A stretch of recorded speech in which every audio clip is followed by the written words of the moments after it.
Yeah, DB. Oh, just cleaning out the deadwood. Okay. Look, Mr. Cannell, I just can't afford to be without work right now, not even for a day. I've got a mother and 2 kid sisters. More good luck telegrams. Well, you know how it is. I've just got to keep on working, see? Sorry, sister. I was sent down here to clean house. I told you I can't use your column anymore. It's lavender and no lace. Send those other people in. I'll tell you what I'll do. I get $30 a week. I'll take 25, 20 if necessary. I'll do anything you say. It isn't the money. We're after circulation. What we need is fireworks. People are going to hit with sledgehammers. Start arguments. Oh, I can do that. I know this town inside out. Oh, give me a chance, All please. right, come in. Cashier's got your check. Who are these people? Gibbs, Frawley, Cunningham, Giles. Hey, you sister. Don't forget to get out your last column before you pick up your check.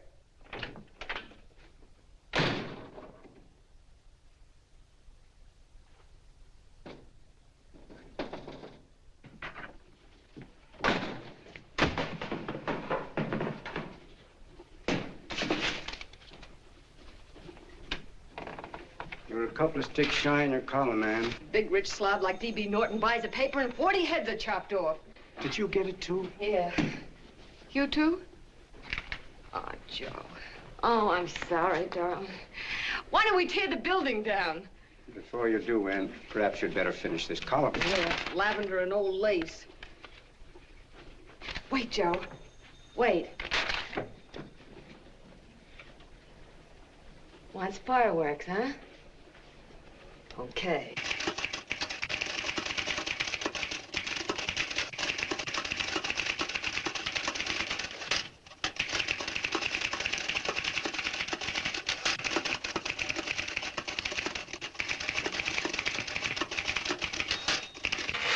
Here. Below is a letter which reached my desk this morning. It's a commentary on what we laughingly call a civilized world. Dear Miss Mitchell, 4 years ago, I was fired out of my job. Since then, I haven't been able to get another one. At first, I was sore at the state administration because it's on account of the slimy politics here we have all this unemployment. But in looking around, it seems the whole world's going to pot. So in protest, I'm going to commit suicide by jumping off the City Hall roof. Signed, a disgusted American citizen, John Doe. Editor's note, if you ask this column, the wrong people are jumping off the roofs. Hey, Ann, this is the old fakeroo, isn't it? Never mind that, Joe. Go ahead. Sorry.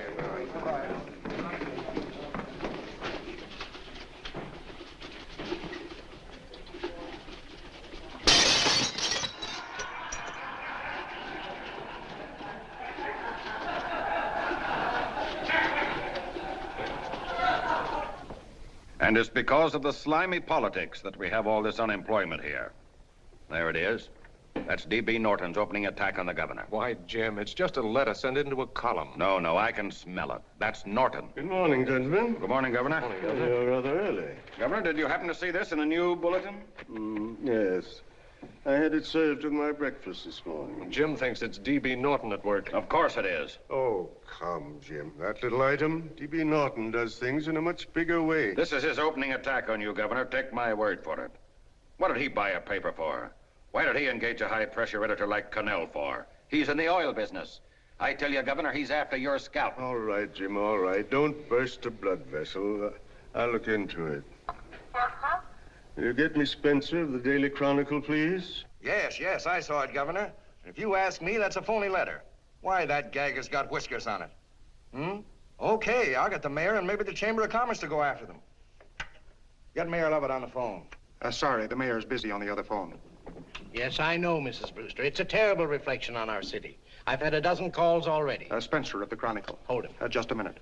Yes, Mrs. Brewster. I'm listening. I insist that this John Doe man be found and given a job at once. Now, if something isn't done about it, I'll call out the whole auxiliary. Yes, and the junior auxiliary, too. We'll hold a meeting and see that it is. Yes, Spencer? Who? The governor?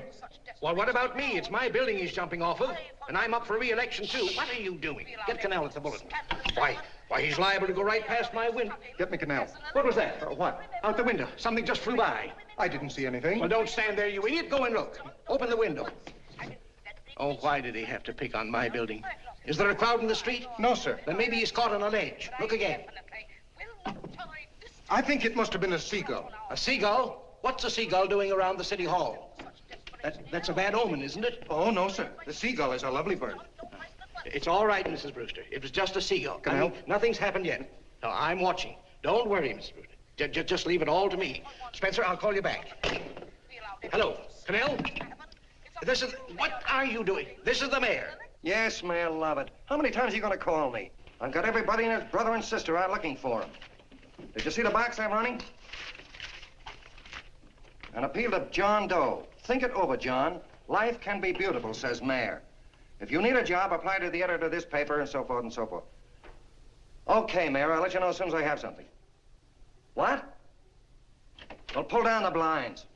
Been up to Miss Mitchell's house, boss. Boy, she's in a bad way. Where is she? Hey, do you know something? She supports a mother and 2 kids. What do you know about that? Did you find her? No. Her mother's awful worried about her. When she left the house, she said she was going on a roaring drunk. The girl, I mean. Go out and find her. Sure. Hey, but the biggest thing I didn't tell you, her old man's Doc Mitchell. You know the doctor Yeah. saved my mother's life and wouldn't take any money for it? You remember that. Okay, boss, I'll go and look for her. Holy smokes, Commissioner, you've had 24 hours. Okay, Hawkshaw, grab a pencil. Here it is again. About 5'5", brown eyes, light chestnut hair, and as fine a pair of legs as ever walked into this office. Did you want to see me? No. I've had the whole Army and Navy out searching for you because that's a game we play here every day. I remember distinctly being fired. That's right.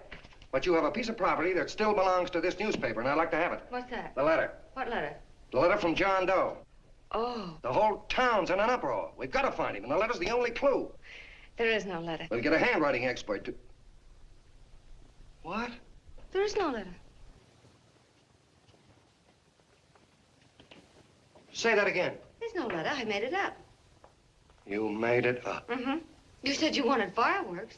Don't you know there are 9 jobs waiting for this guy? 22 families want to board him free. 5 women want to marry him, and the mayor's practically ready to adopt him, and you... Just call the morgue, boss. They said there's a girl there. Shut up. Ann, say, why didn't you... Beanie. Only one thing to do, Hank. Drop the whole business quickly. How? Run a story. Say John Doe was in here and is sorry he wrote the letter and... That's right. They've got it, sure. He came in here, and I made him change his mind. Bulletin editor saves John Doe's life. Why, it's perfect. I'll have Ned write it up. Oh, Ned, I got a story I want you to... Wait a minute. Listen, you great, big, wonderful genius of a newspaper man. You came down here to shoot some life into this dying paper, didn't you? Well, the whole town's curious about John Doe, and boom, just like that, you're going to bury him. There's enough circulation in that man to start a shortage in the ink market. In what man? John Doe. What John Doe? John Doe, the one I made up. Look, genius, now look. Suppose there was a John Doe and he walked into this office. What would you do? Find him a job and forget about the whole business, I suppose, huh? Not me. I'd make a deal with him. A deal? Sure, when you get hold of a stunt that sells papers, you don't drop it like a hot potato. Well, this is good for at least a couple of months. You know what I'd do? Between now and, let's say, Christmas when he's gonna jump, I'd run a daily on. Starting with his boyhood, his schooling, his first job. A wide-eyed youngster facing a chaotic world. The problem of the average man, of all the John Does in the world. Now, then comes the drama. He meets discouragement. He finds the world his feet of clay. His ideals crumble. So what does he do? He decides to commit suicide and protest against the state of civilization. He thinks of the river, but no. No, he has a better idea. The city hall. Why?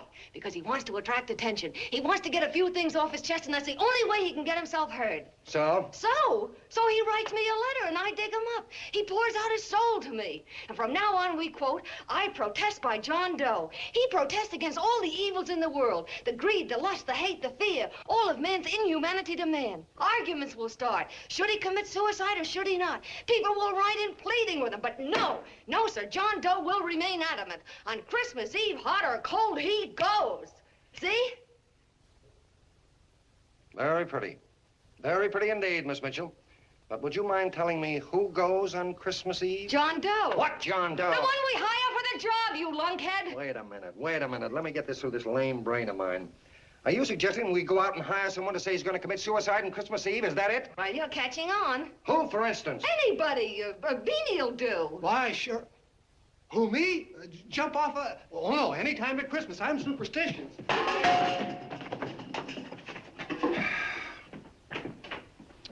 Miss Bishop, do me a favor. Will you go on out and get married and have a lot of babies, but Stay out of newspaper business. Better get that story in, Hank. It's getting late. You're supposed to be a smart guy. If it was raining $100 bills, you'd be out looking for a dime you lost someplace.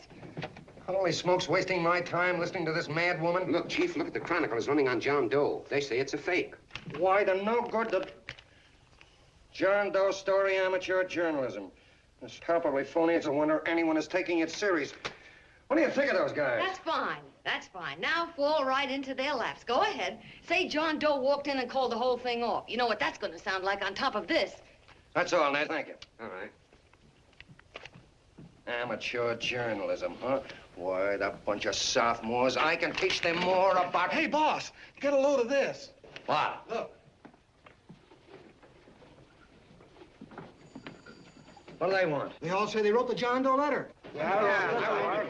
Oh, they all wrote the letter. Tell them all to wait. Look, Mr. Cannell, one of those men is your John Doe. They're desperate and will do anything for a cup of coffee. Pick one out and you can make the Chronicle eat their words. I'm beginning to like this. If you ask me, Hank, you're playing around with dynamite. No. The gal's right. We can't let the Chronicle get the laugh on us. We've got to produce a John Doe now. Amateur journalism, huh? I'll show those guys. Sure, and there's no reason for them to find out the truth either, because naturally, I won't say anything. Okay, sister, you get your job back. Plus a bonus. What bonus? Or the bonus of $1,000 the Chronicle was going to pay me for this little document. You'll find it says that I, Ann Mitchell, hereby certify that the John Doe letter was created by me. I can read. Sorry. You think this is worth $1,000, do you? Oh, the Chronicle would consider it dirt cheap. Packs everything, including a gun. Okay, sister, you got yourself a deal. Now let's take a look at the candidates. The one we pick has got to be the typical average man. Typical American that can keep his mouth shut. Show me an American who can keep his mouth shut and I'll eat him. Okay, Beanie, bring him in one at a time.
Did you write that letter to Miss Mitchell?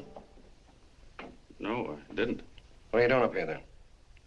Well, the paper says there were some jobs around loose. Thought there might be one left over. Had any schooling? Yeah, a little. What do you do when you work? I used to pitch. Baseball? Yeah, so the wing went bad. Where'd you play? Bush leagues, mostly. How about family? Got any family? No. Oh, just traveling through, huh? Yeah, me and a friend of mine. He's outside. Looks all right. He's perfect, a baseball player. What could be more American? I wish he had a family, though. Be less complicated without a family. Look at that face, it's wonderful. They'll believe him. Come on. What's your name? Willoughby. John Willoughby. Long John Willoughby, they called me in baseball. Would you like to make some money? Yeah, maybe. Would you be willing to say you wrote that letter and stick by it? I get the idea. Yeah, maybe. That's our man. He's made to order. I don't know. He don't seem like the kind of a guy that'd fall in line. When you're desperate for money, you do a lot of things, Mr. Cannell. He's our man, I tell you. He's fainted. Get the water quickly. Hurry up, Pop. Oh. Right here, sit down. You all right? Yeah, I'm all right. How many is that, 6?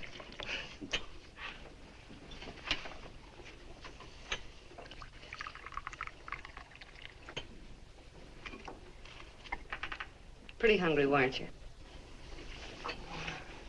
All this John Doe business is batty, if you ask me. Well, nobody asked you. Trying to improve the world by jumping off buildings. You couldn't improve the world if the buildings jumped on you. Don't mind the colonel. He hates people. He likes you well enough to stick around. Well, that's because we both play doohickeys. I met him in a boxcar a couple of years ago. I was fooling around with my harmonica, and he comes over and joins in.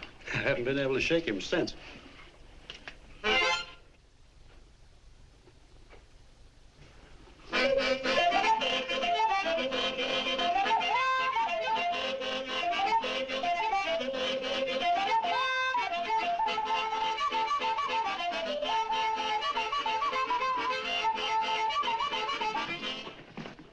Here he is. No, you can't take pictures of him like that, eating a sandwich and with a beard.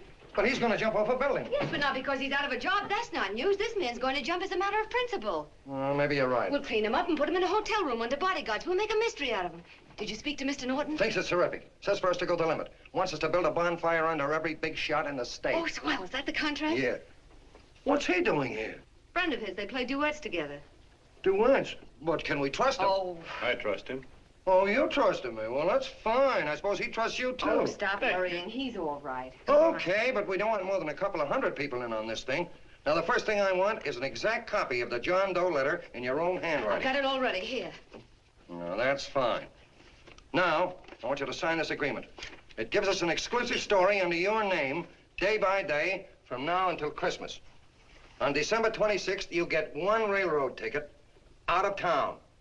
And the bulletin agrees to pay to have your arm fixed. That's what you want, isn't it? Yeah, but it's got to be by Bonesetter Brown. Okay, Bonesetter Brown goes. Here, sign it. Meanwhile, here's $50 spending money. That's fine. Beanie? Yes, boss. Take charge of him. Get him a suite at the Imperial and hire some bodyguards. Yeah, and some new clothes, Beanie. You think we better have him deloused? Yeah. Both of them? Yes, both of them, but don't let them out of your sight. Hey, Beanie, gray suit, huh? Yeah. Okay, fellas.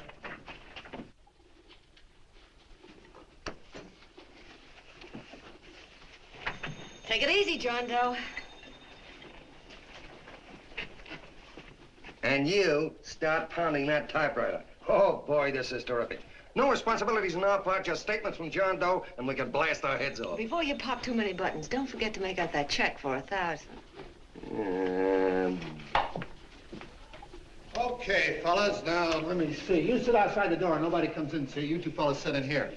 Hey, pretty nifty, huh? You ain't gonna get me to stay here. Sure you are. No, sir. That spot under the bridge where we slept last night's good enough for me. Say, what'll I do with this baggage? Well, stick him in the bedroom. Give me mine. I ain't staying. You know, we were headed for the Columbia River country before all this John Doe business came up. You remember that, don't you? Sure, I remember. Say, your ears popped coming up in the elevator. Mine did. All along, John. I tell you, it's no good. You're gonna get used to a lot of stuff that's gonna wreck you. Why, that $50 in your pocket's beginning to show up on you already. And don't pull that on me, neither. Stop worrying, Colonel. I'm going to get my arm fixed out of this. Hey, here's some cigars the boss sent us. Have one. Hey, Help cigars. yourself. No.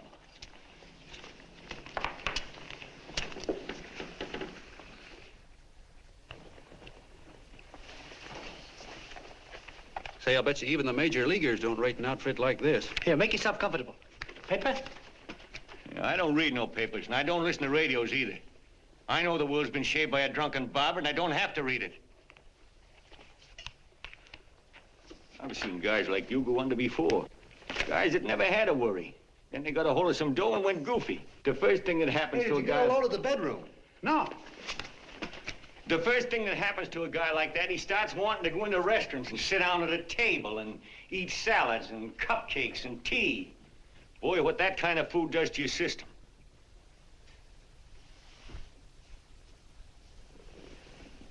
The next thing the dope wants is a room.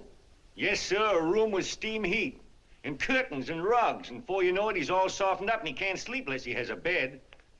Hey, stop worrying, Colonel. $50 ain't gonna ruin me. I've seen plenty of fellas start out with $50 and wind up with a bank account. Hey, what's the matter with the bank account, anyway? And let me tell you, Long John, when you become a guy with a bank account, they got you.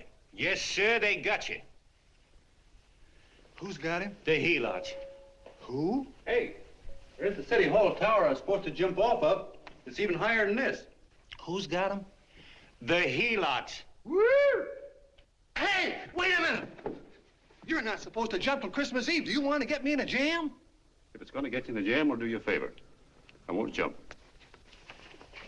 And when they got you, you got no more chance than a road rabbit. Hey, who'd you say was gonna get him? Say, is this one of those places where you ring if you want something? Yeah, just use the phone. Boy, I've always wanted to do this. Hey, Doc, look. Look, Doc. Give me that again, will you? Who's gonna get him? The helots. Who are they? Listen, sucker, you ever been broke? Sure, mostly often. All right. You're walking along. Not a nickel in your jeans. You're free as the wind. Nobody bothers you. Hundreds of people pass you by in every line of business. Shoes, hats, automobiles, radios, furniture, everything. And they're all nice, lovable people. And they let you alone. Is that right? Then you get a hold of some dough, and what happens? All those nice, sweet, lovable people become helots. A lot of heels. They begin creeping up on you, trying to sell you something. They get long claws, and they get a stranglehold on you. And you squirm, and you duck, and you holler, and you try to push them away, but you haven't got a chance. They got you. First thing you know, you own things. A car, for instance. Now your whole life is messed up with a lot more stuff. You get license fees, and number plates, and gas, and oil, and taxes, and insurance, and identification cards, and letters, and bills, and flat tires, and dents, and traffic tickets, and motorcycle cops, and courtrooms, and lawyers, and fines, and a million and one other things. And what happens? You're not the free and happy guy you used to be. You gotta have money to pay for all those things. So you go after what the other fellas got. And there you are. You're a helot yourself.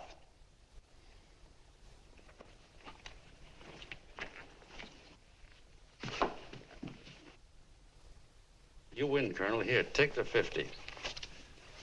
Go out and get rid of it. You bet I will, just as fast as I can. I'm gonna get some canned goods, a fishing rod, and the rest I'm gonna give away. Give away? Hey, get me a pitcher's glove. I gotta get some practice. Say, he's giving it away. I'm gonna get me some of that. Hey, come back here, you helot.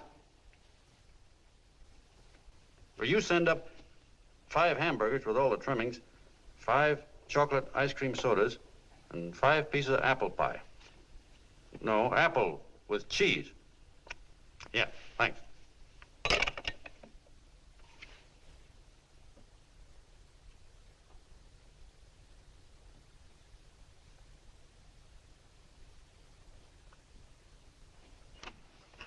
Hello there. Well, well.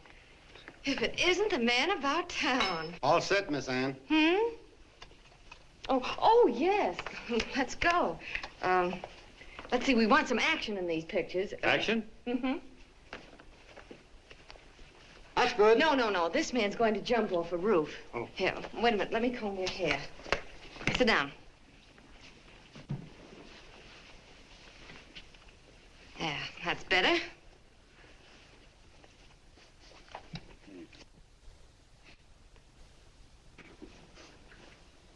You know, he's got a nice face, hasn't he? Yeah, he's pretty.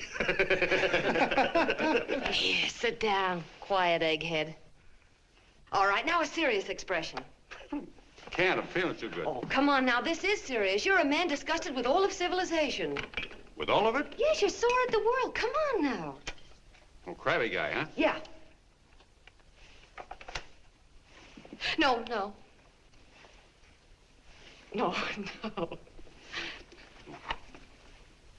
No, look, you don't have to smell the world.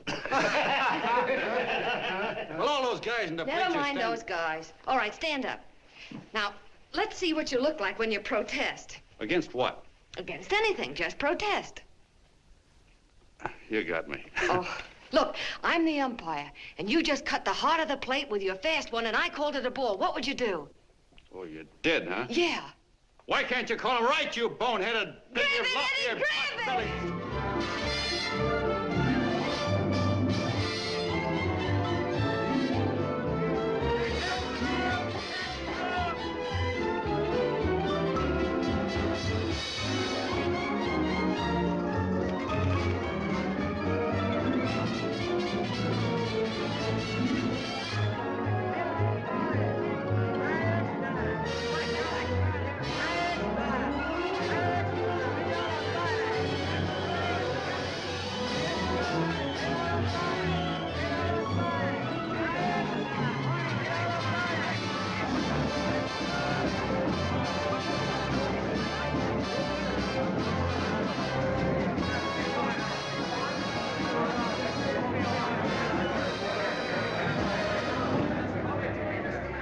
don't care whose picture they're publishing.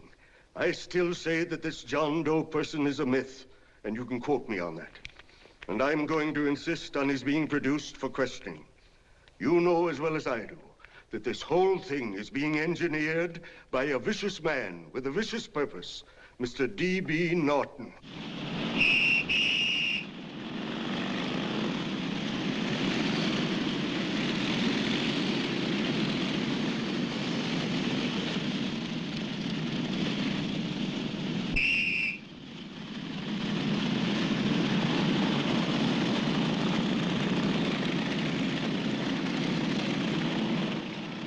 And Miss Mitchell are at the house, sir. Oh, they are? All right, come on. Personally, I think it's just plain stupidity to drop it. Now, you should see his fan mail, thousands.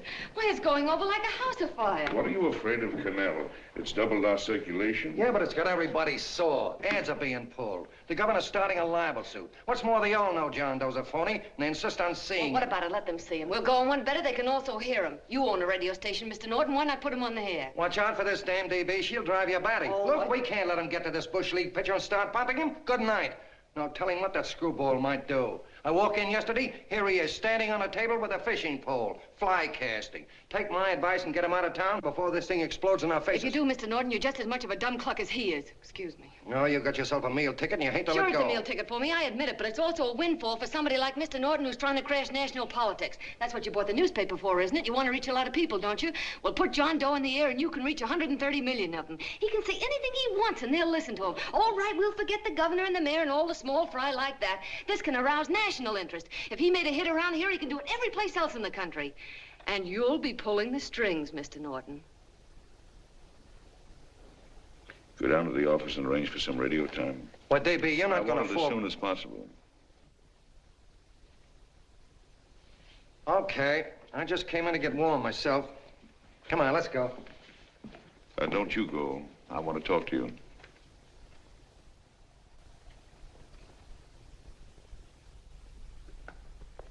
Sit down.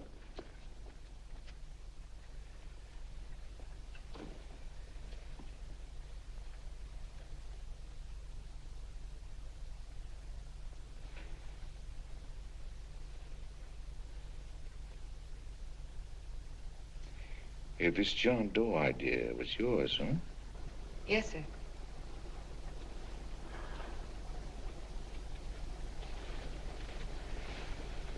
How much money do you get? $30. $30. Well, what are you after? I mean, what do you want? A journalistic career? Money. Money? Well, I'm glad to hear somebody admit it. Do you suppose you could write a radio speech that would put that fellow over? Oh, I'm sure I can. Do it, and I'll give you $100 a week. $100? That's only the beginning. You play your cards right, and you'll never have to worry about money again. Oh, I know it. Hello. Hello. Whenever there's a pretty woman around. This is my nephew, Ted Sheldon, Miss Mitchell. How do you do? How do you do? All right, Casanova, I'll give you a break. See that Miss Mitchell gets a car to take her home. Always reading my mind, aren't you? Thank you very much for everything. And Miss Mitchell, I think from now on you'd better work directly with me. Yes, sir.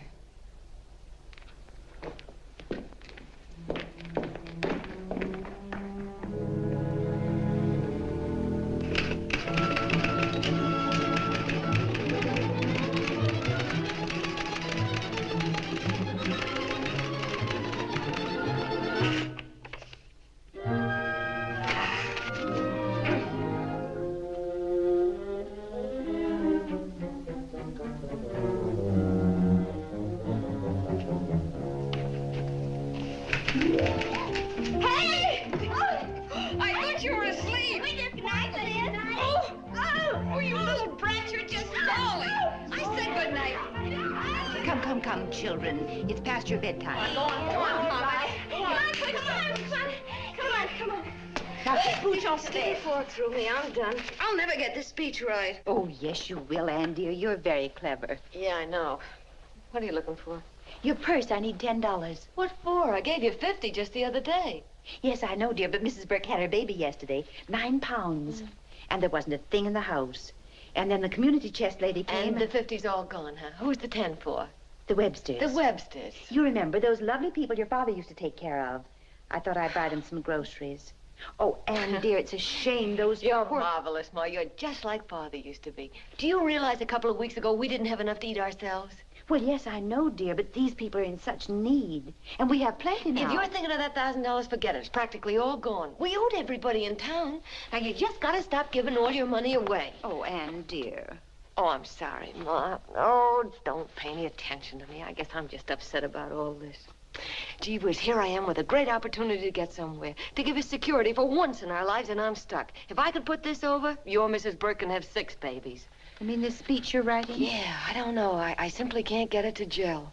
I created somebody who's going to give up his life for a principle. Hundreds of thousands of people are going to listen to him over the radio. And unless he says something that's, well, that's sensational, it's just no good.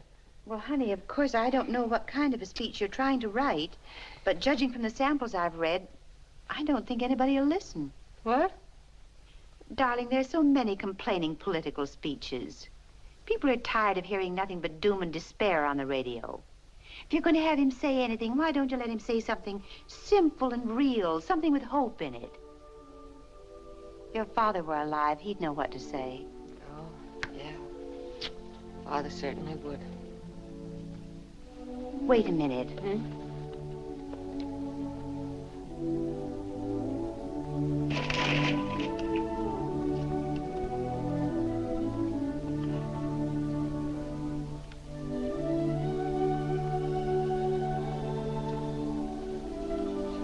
That's your father's diary, Anne. Father's... I never knew he had a diary. There's enough in it for 100 speeches. Things people ought to hear nowadays. You'll be careful of it, won't you, dear? It's always helped to keep your father alive for me. You bet I will, Ma. Wait a minute. John Doe don't want to sign no autographs. Well, what does he do all day? What does he do all day? He's writing out his memories. Sorry, lady, you can't see Mr. Doe. He wants to be alone. No. No, he just sits around all day and commutes with himself.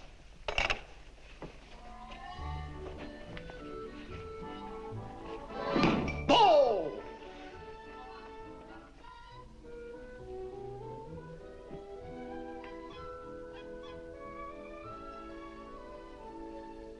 I don't know how you're going to stand it around here till after Christmas. I'll bet you ain't heard a train whistle in 2 weeks.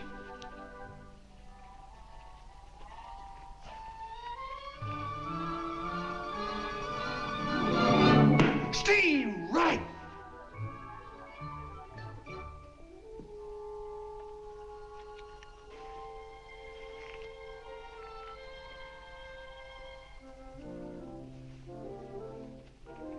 I know why you're hanging around.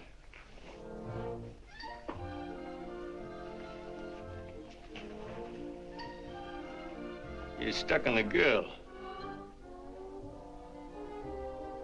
That's all a guy needs is to get hooked up with a woman.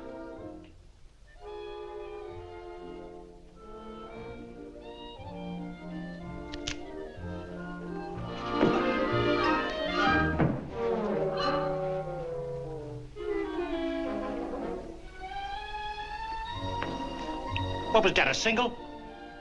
First baseman dropped the ball. Butterfingers. Tough luck, pal.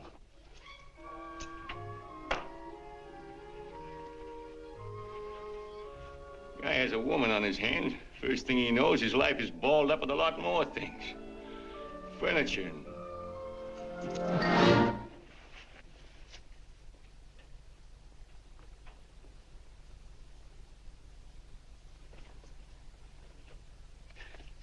Did you get him? You're out. Swell. What's this, the end of the 8th? 9th.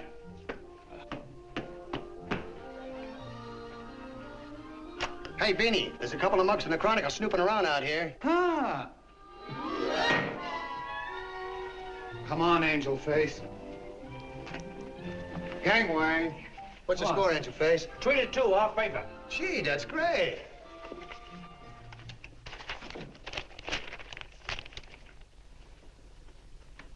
Hey, you got swell form there. Must have been a pretty good pitcher. Pretty good. Say, I was just about ready for the major leagues when I chipped a bone in my elbow.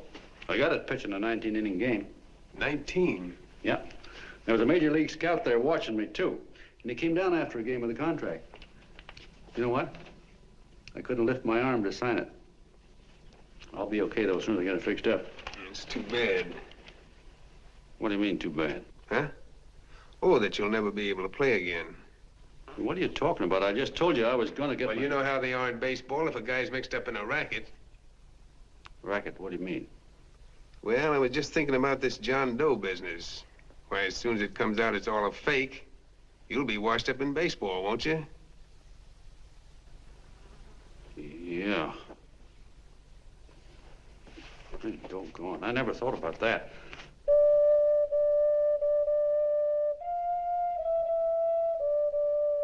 Gosh. And another thing, what about all the kids in the country? The kids that idolize ball players. What are they gonna think about you? Yeah. Hey, Colonel. Did you hear that? I gotta figure some way out of this thing. Elevators are still running. I know one way you can do it. How? Well, when you get up there on the radio, all you have to do is to say the whole thing's a frame-up. Make you a hero sure as you're born. Yeah, but how am I gonna get my arm fixed? Well, that's a cinch. I know somebody that'll give you $5,000 just to get up on the radio and tell the truth. $5,000? Yeah, $5,000, and he gets it right away. You don't have to wait till Christmas. Look out, Long John. They're closing in on you. Say, who's putting up this dough? Fellow runs the Chronicle. Here's the speech you make, and it's all written out for you. $5,000. Holy mackerel, I can see the helots coming, the whole army of them. It's on the level.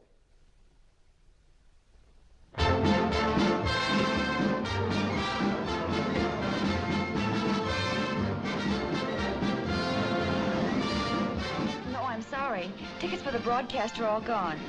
Phone the bulletin. Sorry, no more tickets left.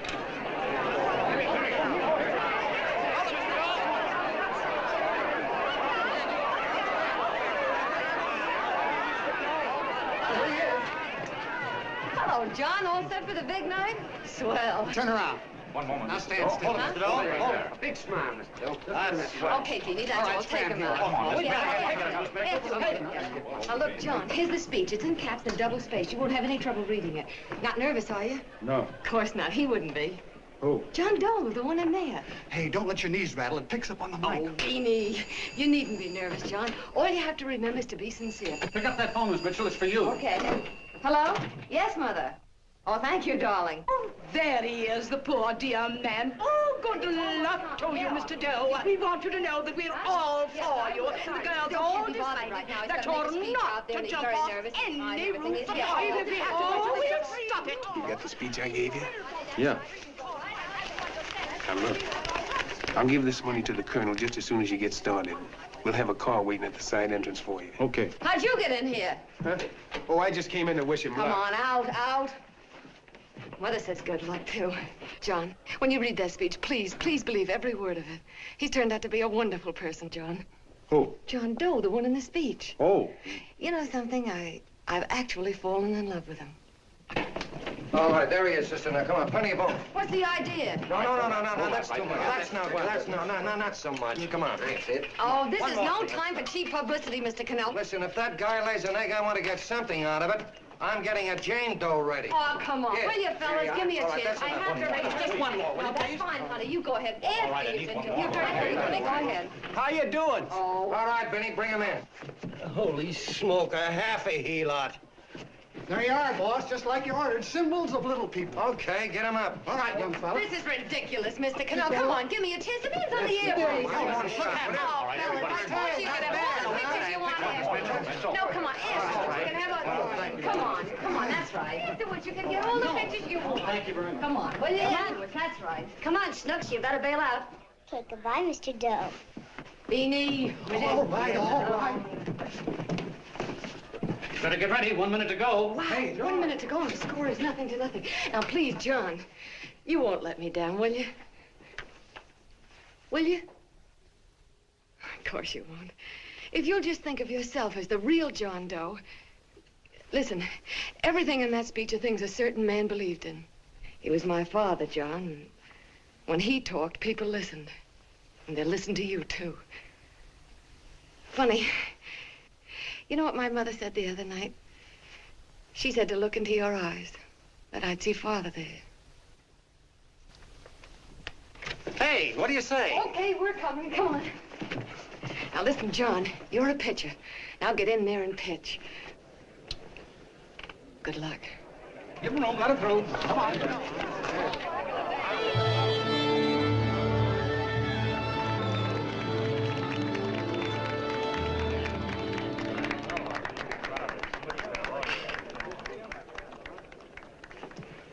Hey, let's get out of here. There's the door right there. Hey, what are you doing here? That's what I'd like to know. Come on, out. Hey, he's a friend of mine. Never mind, let him alone. He's all right. I'll be right over there pulling for you. No, John, over here.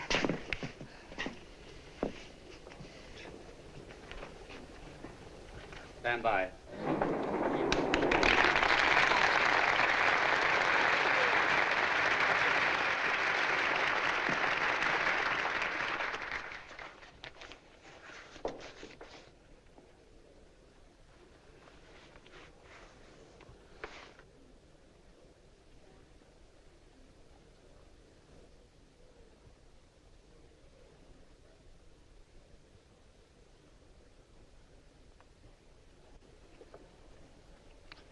Phone the Chronicle. Tell them to start getting those extras out.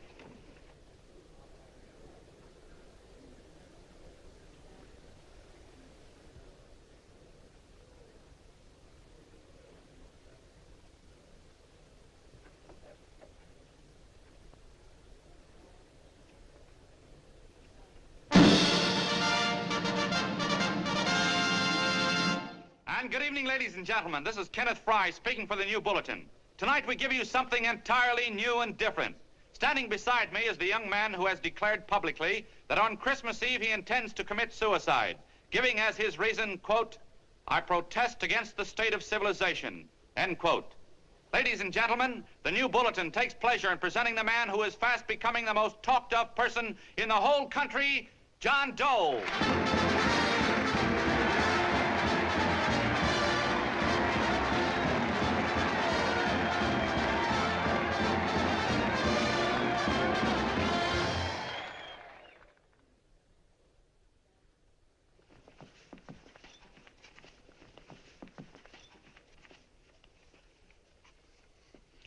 Ladies and gentlemen,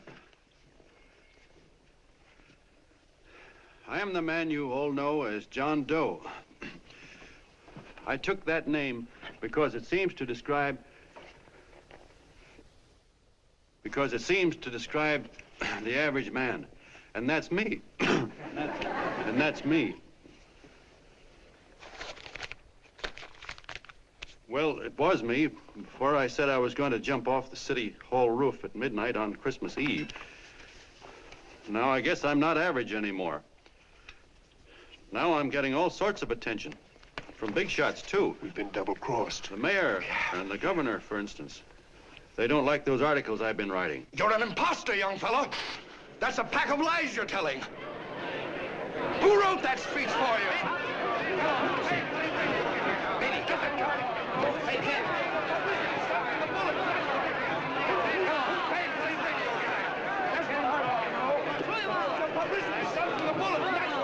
Spencer.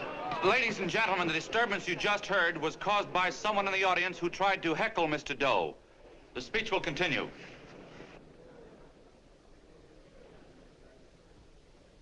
Well, people like the governor and that fellow there can stop worrying. I'm not going to talk about them. I'm going to talk about us, the average guys, the John Does. If anybody should ask you what the average John Doe is like, you couldn't tell him because he's 1,000,001 things. He's Mr. Big and Mr. Small. He's simple and he's wise. He's inherently honest, but he's got a streak of larceny in his heart. He seldom walks up to a public telephone without shoving his finger into the slot to see if somebody left a nickel there.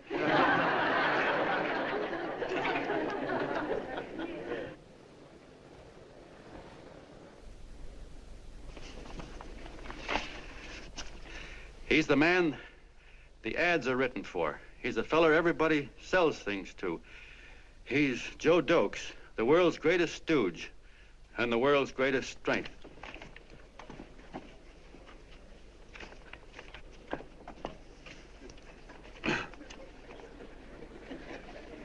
Yes, sir. Yes, sir, we're a great family, the John Does. We're the meek who are supposed to inherit the earth. You'll find us everywhere. We raise the crops, we dig the mines, work the factories, keep the books, fly the planes, and drive the buses. And when a cop yells, "Stand back there, you," he means us, the John Does. Well, what kind of a speech is that? Didn't you read it? We've existed since time began. We built the pyramids. We saw Christ crucified, pulled the oars for Roman emperors, sailed the boats for Columbus, retreated from Moscow with Napoleon, and froze with Washington at Valley Forge. Yes, sir. We've been in there dodging left hooks since before history began to walk. In our struggle for freedom, we've hit the canvas many a time, but we always bounce back because we're the people, and we're tough.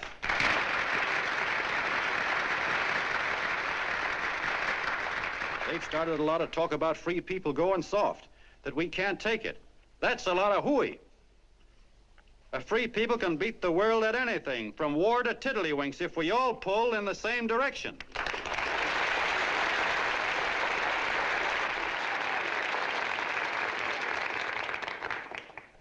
I know a lot of you are saying, "What can I do? I'm just a little punk. I don't count."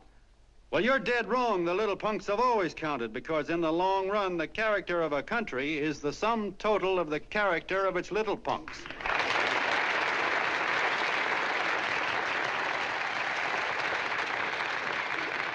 But we've all got to get in there and pitch. We can't win the old ball game unless we have teamwork. And that's where every John Doe comes in. It's up to him to get together with his teammate. And your teammate, my friends, is the guy next door to you. Your neighbor. He's a terribly important guy, that guy next door. You're going to need him, and he's going to need you, so look him up. If he's sick, call on him. If he's hungry, feed him. If he's out of a job, find him one. To most of you, your neighbor is a stranger, a guy with a barking dog and a high fence around him. Now, you can't be a stranger to any guy that's on your own team. So tear down the fence that separates you. Tear down the fence, and you'll tear down a lot of hates and prejudices. Tear down all the fences in the country, and you'll really have teamwork.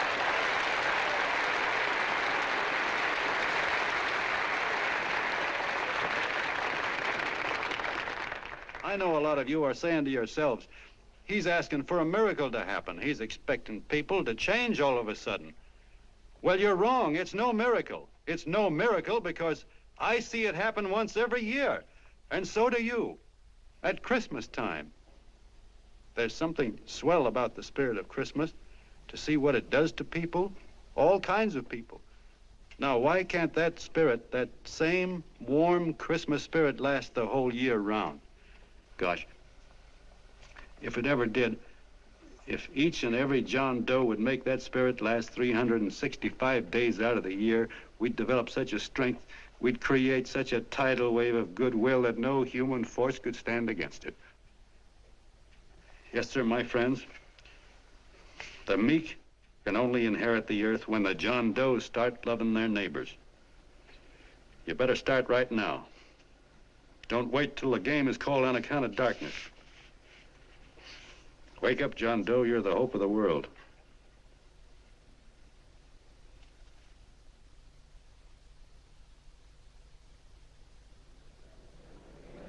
John, you were wonderful.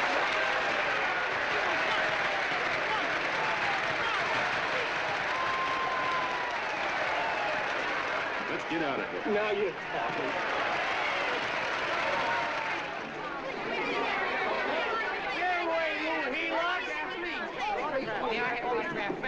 Please, hey!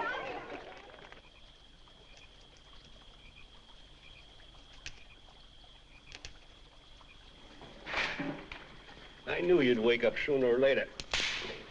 Boy, am I glad we got out of that mess. I had the $5,000 sewed up. Could have been on my way to old Doc Brown. You're a pitcher, John, she says. Now, go in there and pitch.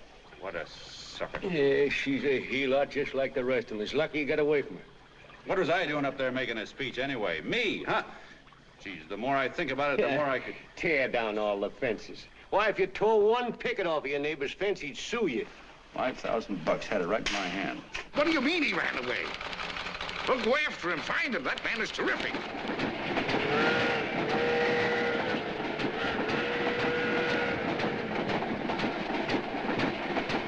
Columbia River, here we come.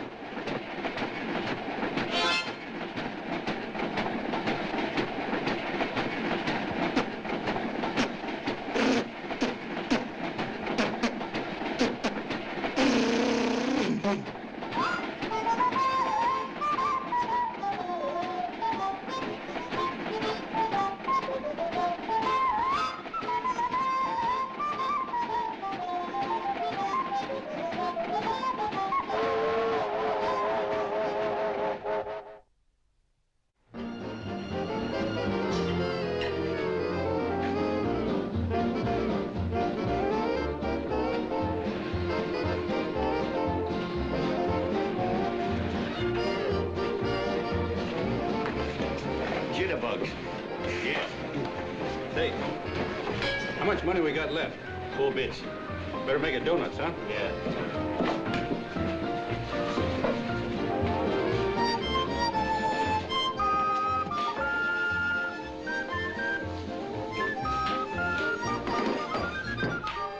What'll it be, gents? Have you got a couple of steaks about that big and about that thick? Yeah, with hash brown potatoes and tomatoes and apple pie and ice cream and coffee. And donuts, I know. Hey, Ma, Seekers, a pair. Seekers, a pair, coming up. Glad he took the tea out of that.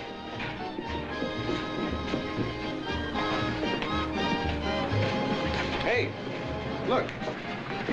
Join the John Doe Club. John Doe Club.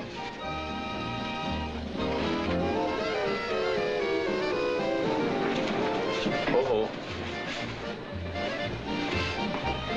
You John Doe? Who? John Doe. Ah, you need glasses, buddy. Oh, but gee, it's a spitting image of John Doe. Yeah, but his name is Willoughby. Oh, John Willoughby. I'm a baseball player. Sure. Oh, no, I'd know that voice anyway. You can't kid me. You John Doe. Hey, Ma! Ma! That's John Doe. John Doe. Yeah, sitting right there, big as life. Who'd you say it was? John Doe, the big guy there. Pictures in the paper. That's John Guy. John Doe. John Doe. Sitting right there, John Doe.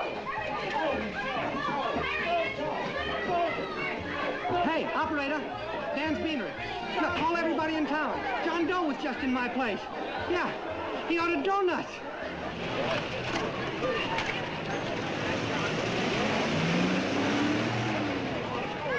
John Doe. Let's see John Doe.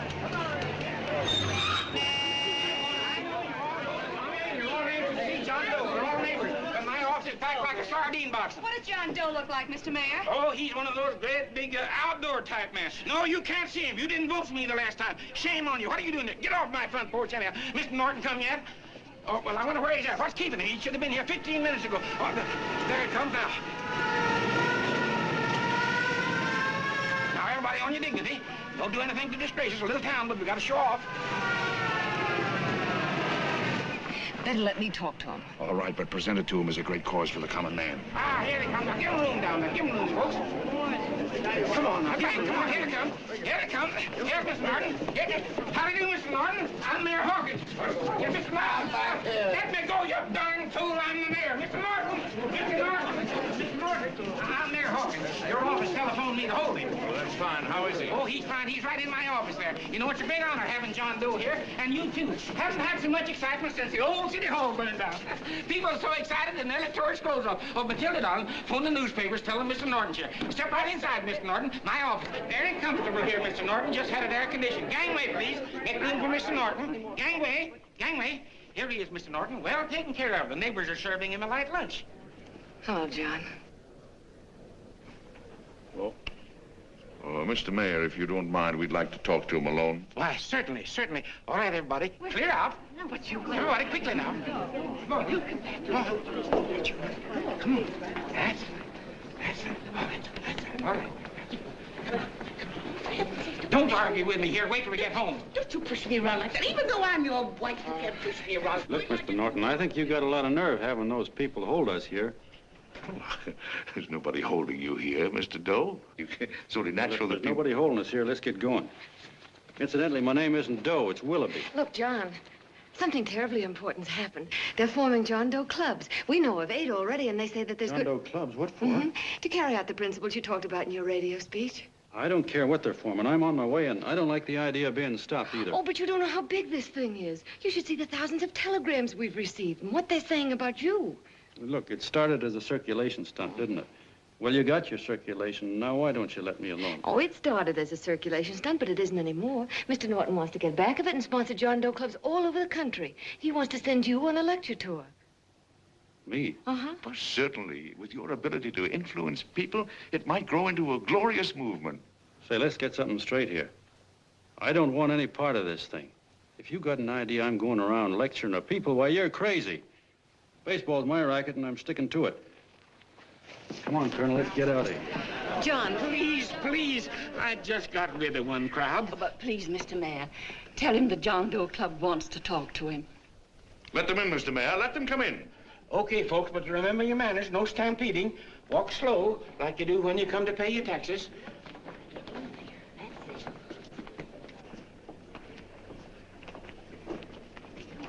Okay. All right, give me a chance. Come right in. My name's Bert Hansen, Mr. Doe. I'm the head soda jerker at Schwabacker's drugstore. Well, sir, you see, me and my wife, we heard your broadcast, and we got quite a bang out of it, especially my wife. Kept me up half the night saying, that man's right, honey. The trouble with the world is nobody gives a hoot about his neighbor.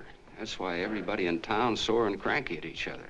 And I kept saying, well, that's fine, but how's a guy gonna go around loving the kind of neighbors we got? Old Sourpuss, for instance. You see, Sourpuss Smithers is a guy who lives all alone next door to us. He's a cranky old man that runs a second-hand furniture store. We haven't spoken to him for years. I always figured he was an ornery old gent that hated the world because he was always slamming his garage door and playing the radio so loud he kept half the neighbors up. Well, anyway, the next morning I'm out watering the lawn and I look over and there's Sourpuss on the other side of the hedge straightening out a dent in his fender. And my wife yells to me out the window. She says, go on, speak to him, Bert. And I figured, well, heck, I can't lose anything, so I yelled over to him, good morning, Mr. Smithers.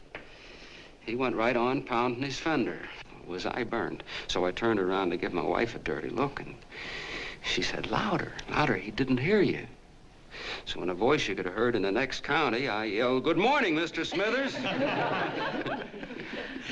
Well, sir, you could have knocked me over with a feather.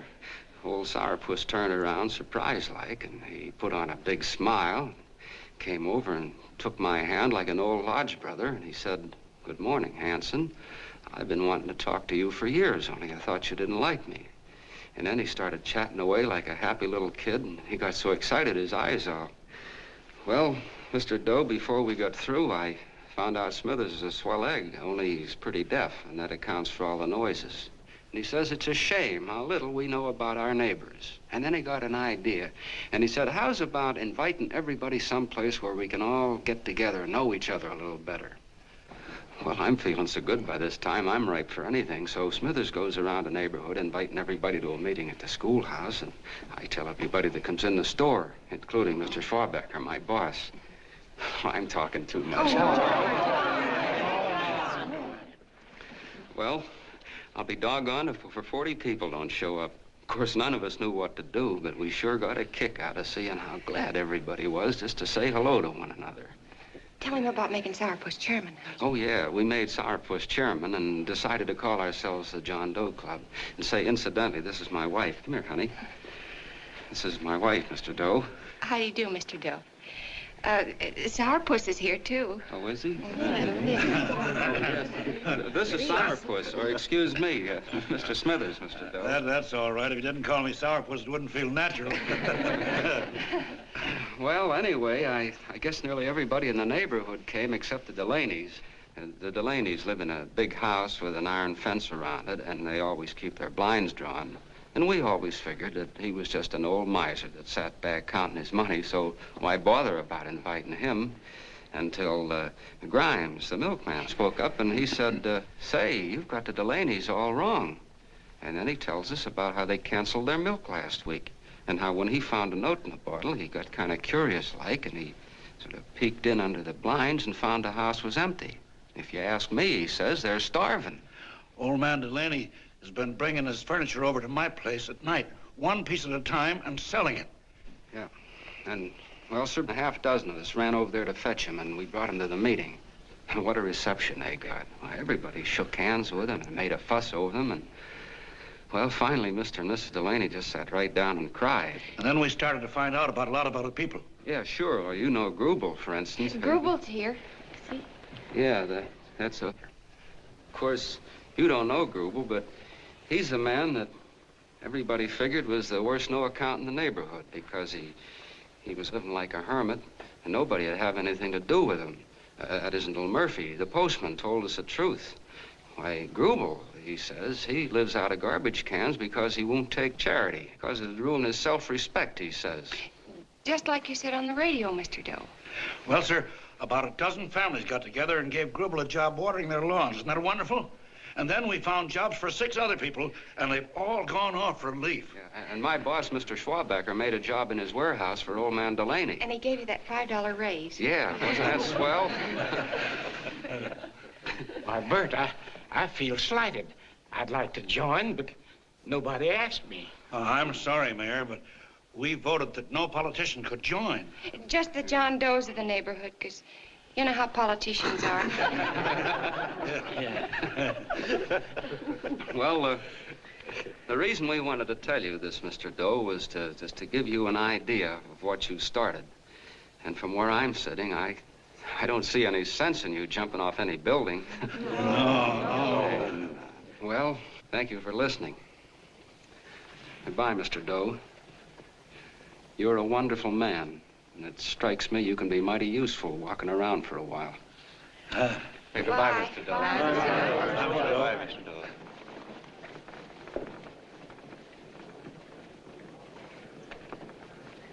I'm Mrs. Delaney, Mr. Doe. And God bless you, my boy.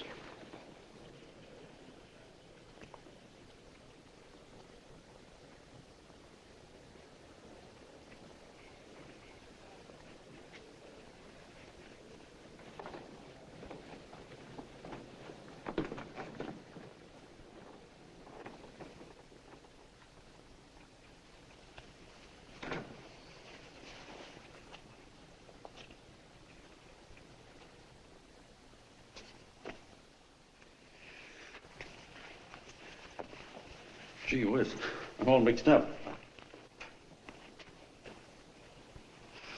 I don't get it. Look, all those swell people think I'm going to jump off a building or something. I never had any such idea. Gosh. The fellow'd have to be a mighty fine example himself to go around telling other people how to... Say, look, what happened the other night was on account of Miss Mitchell here. She wrote the stuff. Don't you see what a wonderful thing this can be? But we need you, John. You're hooked. I can see that right now. They got you. Well, I'm through. For 3 years, I've been trying to get you up to the Columbia River country. First, it was your glass arm. Then it was the radio. And now it's the John Doe clubs. Well, I ain't waiting another minute. Gangway, you helots. Hey, Colonel, wait a minute. Oh, please, hey, Colonel! I want you personally to go along with John Doe and Miss Mitchell and handle the press and the radio. Me? Yes, I don't want to take any chances. And Johnson. Yes, Stevie? Your crew will do the mop-up job. They'll follow John Doe into every town, see that the clubs are properly organized and the charter's issued. Right. There are only 8 flags up there now. I want to see that map covered before we get through.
hellfire.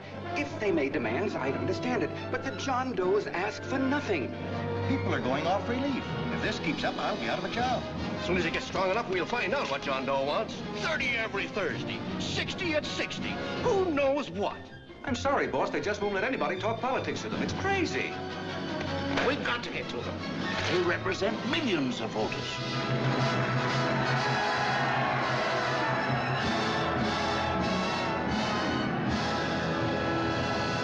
I tell you, ladies and gentlemen, this thing has been nothing short of a prairie fire. We've received so many applications for charters to the John Doe clubs, we haven't been able to take care of them. I'd hate to have that many pins stuck in me. This John Doe convention is a natural. It's going to put our city on the map. By over 2,400 John Doe clubs are sending delegates. Can you imagine that? You, Mr. Mayor, will be the official host. You will make the arrangements for decorating the city, parades, and a reception for John Doe when he gets home. And don't wear your high hat. No high hat? No high hat. And from you, Cannell, I want a special John Doe edition every day until the convention is over.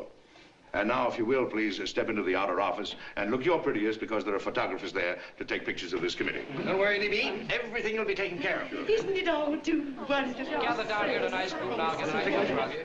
Oh, Mr. Mayor, would you step down in front row, please? You ladies get close to him. That's it. Well, I don't get it. Get what? Look, DB, I'm supposed to know my way around. This John Doe movement has cost you a fortune. Now, this convention is going to cost plenty. Well? Well, I'm stuck with 2 and 2, and I'm a sucker if I can make 4 out of it. Where do you come in?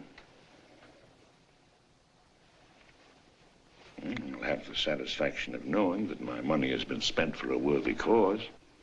I see. I better stick to running the paper, huh? I think maybe you better had. And Cannell, I'd like to have the John Doe contract, all the receipts for the money we advanced him, and the letter Miss Mitchell wrote, for which I gave her $1,000. Yes, sure. Well, we leave for the airport, half an hour. Is that Johnny boy's room? Better hustle him up. He'll be ready on time. He's packing. Ah, good. Did you see his picture on the cover of Time? Yeah. I gotta give you credit, Annie girl. I've handled a good many big promotions in my time. Everything from a World's Fair to a channel swimmer. But this one has certainly got me spinning. And now a John Doe convention. Wow. Say, if you could only get him to jump off the City Hall roof on Christmas Eve, I'd guarantee you 500,000 people there. Charlie. Huh? What do you make of him? Oh, Johnny boy? Well, I don't know what angle you want, but I'll give it to you quick. Number 1, he's got great yokel appeal, but he's a nice guy. Number 2, he's beginning to believe he really wrote that original suicide letter that you made up. Number 3, he thinks that you're Joan of Arc or something. Yeah, I know. Number 4, well, you know what number 4 is. He's nuts about you. Yeah, it's running out of his ears. You left out number 5. We're all heels, me especially. Holy smoke. Come in.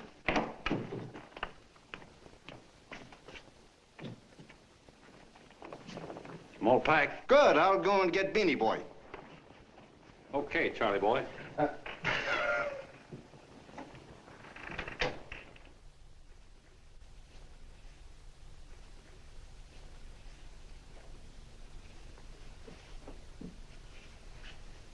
Can I help you pack? No, thank you.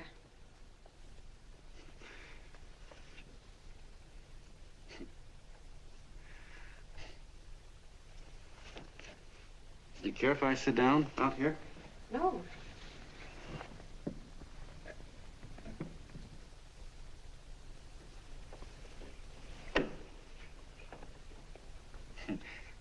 You know, I had a crazy dream last night. It was about you. About me? Yeah, sure was crazy. I dreamt I was your father.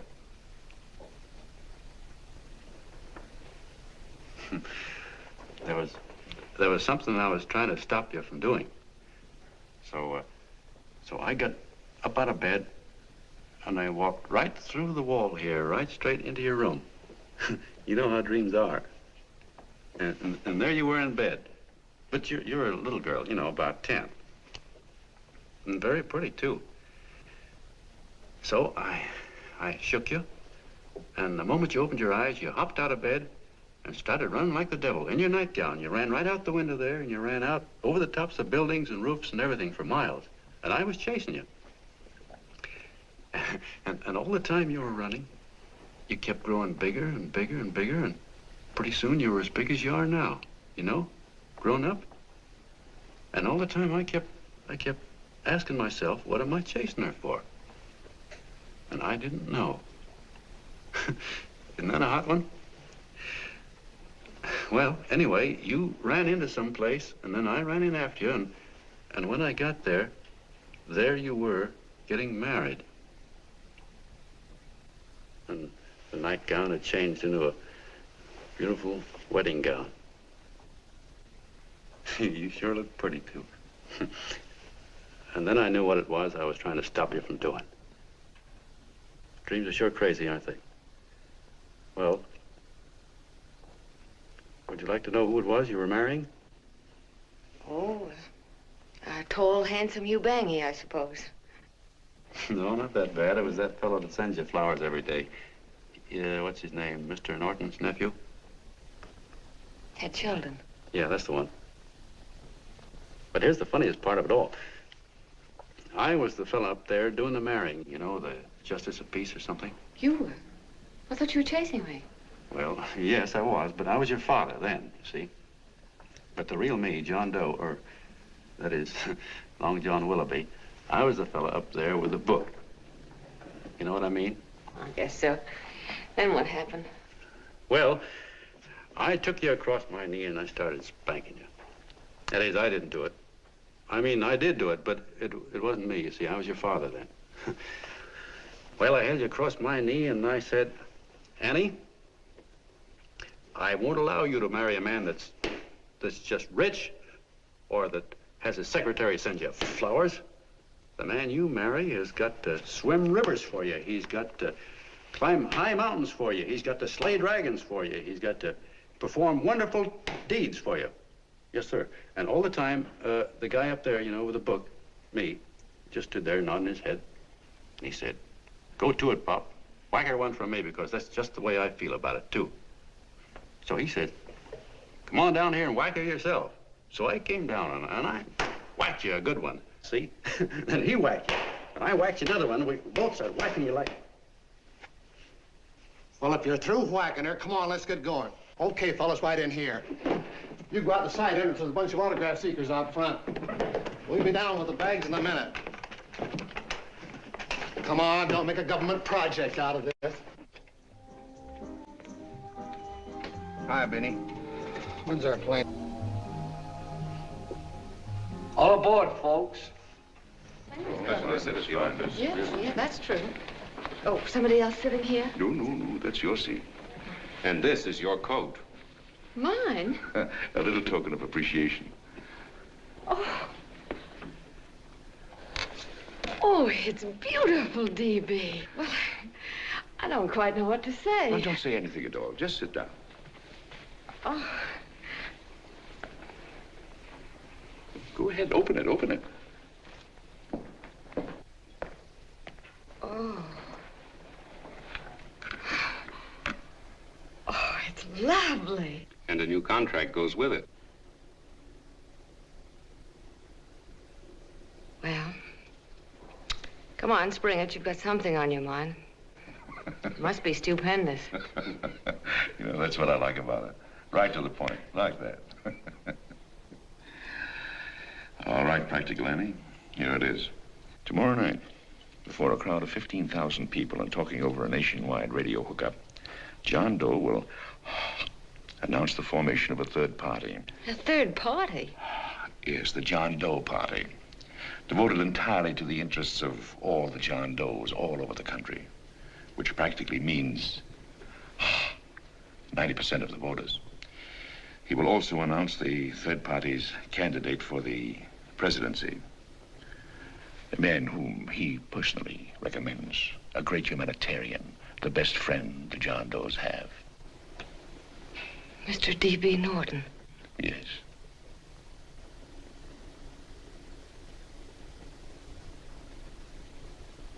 Wow.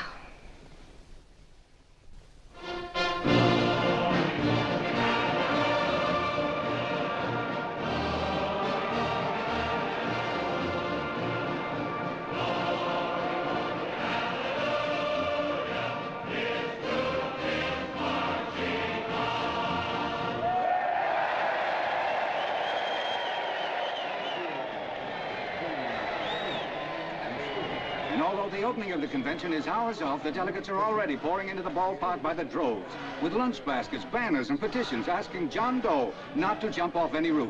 No matter how you look at it, it's still a phenomenal movement. These John Does, or the hoi polloi, as you've heard people call them, have been laughed at and ridiculed, but here they are, gay and happy, having traveled thousands of miles, their expenses paid by their neighbors, to come here to pay homage to their hero, John Doe. And in these days of wars and bombings, it's a hopeful sign that a simple idea like this can sweep the country. An idea based on friendliness, on giving and not taking, on helping your neighbor and asking nothing in return. And if a thing like this can happen, don't let any of your grumbling friends tell you that humanity is falling apart. This is John B. Hughes, signing off now and returning you to our main studio until 9 o'clock, when the convention will officially open. Oh, John, come in. Say, I'm kind of... It's raining out a little. That's all right. It's good to see you. Sit down. Thanks.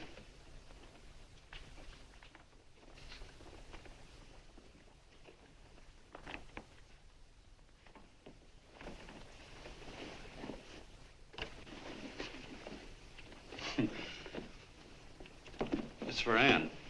Oh, how nice. Thank you very much. Flowers. I'm terribly sorry she isn't here. She isn't? No, she just left. I'm surprised you didn't run into her. She went over to Mr. Norton's house. Oh. Did you want to see her about something important? Yeah, well, no, it'll wait. Say, he's a nice man, isn't he? Mr. Norton, I mean. He's done an awful lot for the...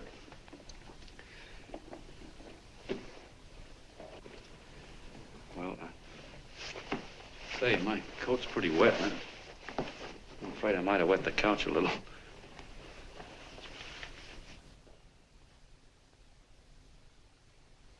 Well, I guess I'll see her at the convention later. Yes, of course. I'll see that she gets the flowers. Thanks. Good night, Mrs. Mitchell. Good night, John.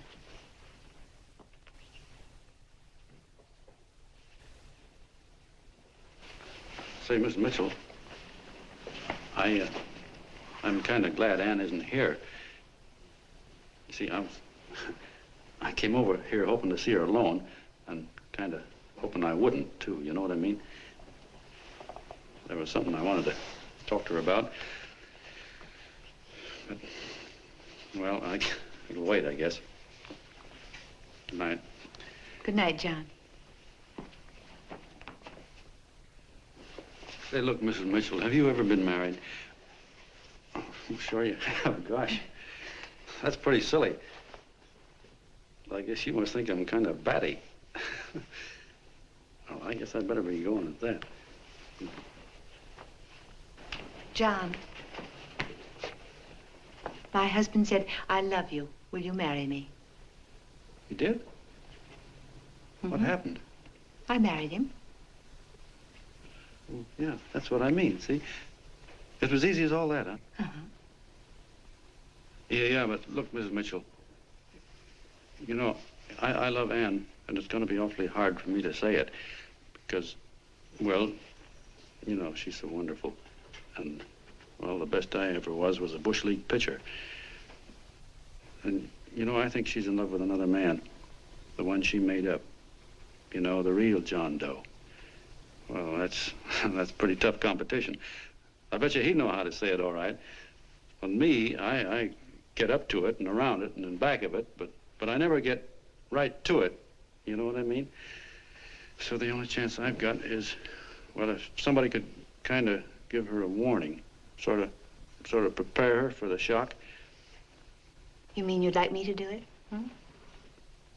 Well, I was thinking that, yeah, you know, sort of break the ice. Of course I will, John. See, listen, thank you, Mrs. Mitchell. Hey, you're okay.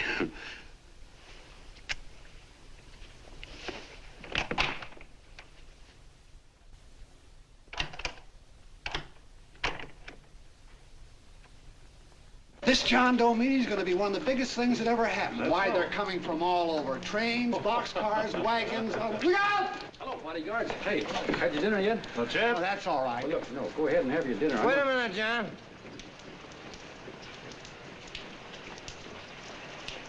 Hello, Mr. Connell. How are you, John? John, I want to have a little talk with you. What's the matter? Are you falling? Come here. Hey, boss. Oh, quiet.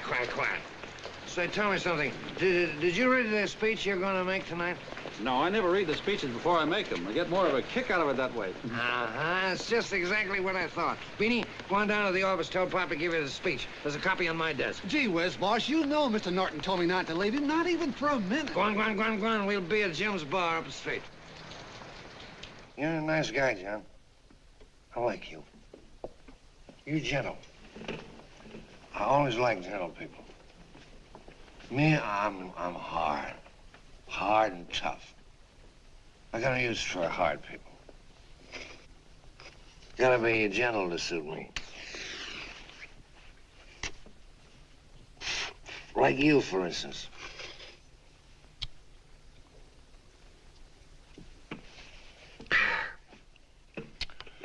Yep, I'm hard. But you want to know something? I've got a weakness. Never guessed that, would you? Well, I have. Want to know what it is? Star-Spangled Banner. Screw you, huh? Well, maybe it is, but play the Star-Spangled Banner. I'm a sucker for it. Always gets me right here. Know what I mean? Yeah, it gets me right back here. Oh, back there, huh? Well, every man to his own taste. You weren't old enough. You weren't old enough for the World War, were you, Jim?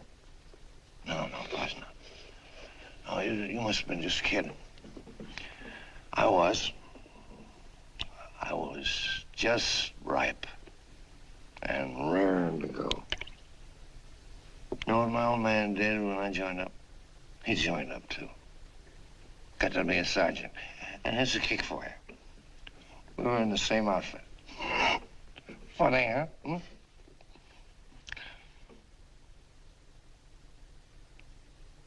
He was killed, John. I saw him get it. I was right there, and I saw it with my own eyes.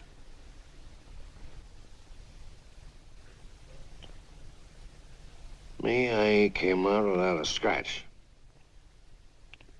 That is, excepting my ulcers.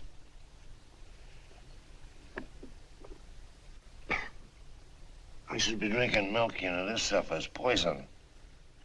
Hey, Tubby. Yes, Mr. Connell? What do you say, huh? All right. Yep, I'm a sucker for this country. I'm a sucker for the Star-Spangled Banner, and I'm a sucker for this country. I like what we got here. I like it. A guy can say what he wants and do what he wants without having a bayonet shoved through his belly. And that's all right, isn't it? You betcha. Yeah. Well, we don't want anybody coming around changing it, do we? No, sir. No, sir. And when they do, I get mad. I get boiling mad. And right now, John, I'm sizzling. I get mad for a lot of other guys besides myself. I get mad for a guy named Washington. And a guy named Jefferson. And Lincoln. Lighthouses, John. Lighthouses in a foggy world. You know what I mean? Yeah, you bet. Listen, pal. This fifth column stuff is pretty rotten, isn't it? Yeah, it certainly is. And you'd feel like an awful sucker if you found yourself marching right in the middle of it, wouldn't you? You. Of course, you wouldn't know it because you're gentle. But that's what you're doing. You're mixed up with a skunk, my boy. A no-good, dangerous skunk. Say, you're not talking about Mr. Norton, are you? I'm not talking about his grandfather's pet poodle. You must be wrong, Mr. Connell. Because he's been marvelous about the John Doe clubs. Yeah? Say, you're sold on this John Doe idea, aren't you? Sure. Sure. I don't blame you. So am I. It's a beautiful miracle. A miracle that can only happen right here in the good old USA. And I think it's terrific. What do you think of that? Me, hard-boiled Canal, and I think it's plenty terrific. All right. Now, supposing a certain unmentionable worm whose initials are DB was trying to use that to shove his way into the White House so he could put the screws on, so he could turn out the lights in those lighthouses. What would you say about that, huh? Nobody's going to do that, Mr. Canal. They can't use the John Doe clubs for politics. That's the main idea. Is that so? Then what's a big political boss like Hammett doing in town? And a labor leader like Bennett? And a lot of other big shots are up at DB's house right now. Wolves, John. Wolves. Waiting to cut up the John Does. Wait till you get a gander at the speech you're gonna make tonight. You're all wet. Miss Mitchell writes those speeches. Nobody can make her write that kind of stuff. They can't, huh? Who do you think writes them? My Aunt Emma? I know she writes them. And gets a big bonus for doing them, too. A mink coat and a diamond bracelet. Don't write them. Why, that gold-grabbing dame would double-cross her own mother for a handful of Chinese yen. Shut up. If you weren't drunk, I'd... Hey, boss. Here's the speech, boss. Hey. Go on and read it, John, and then start sucking. Hey, wait a minute, Mr. Doe.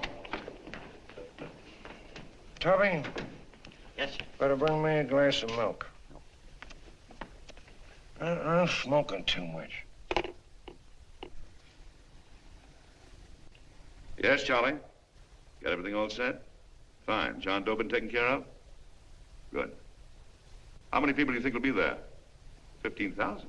Oh, my, that's fine. Now, listen, Charlie. As soon as John Doe stops talking about me, I want you to start that demonstration. And make it a big one, you understand? Don't worry about that, DB. My boys are there. They'll take care of it. What? Yes, I'll be there 15 minutes after I get your call. Why, Mr. Doe. Where are they? In the dining room, sir.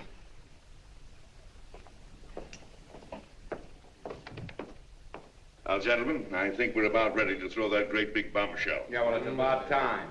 Even a conservative estimate shows that we can count on anywhere between 10 and 20 million John Doe votes. Now, add to that the labor vote that Mr. Bennett will throw in, and the votes controlled by Mr. Hammett and the rest of you gentlemen in your own territories, and nothing can stop us. As I said before, I'm with you, providing you can guarantee the John Doe vote. Don't worry about that. You can count on me on one condition.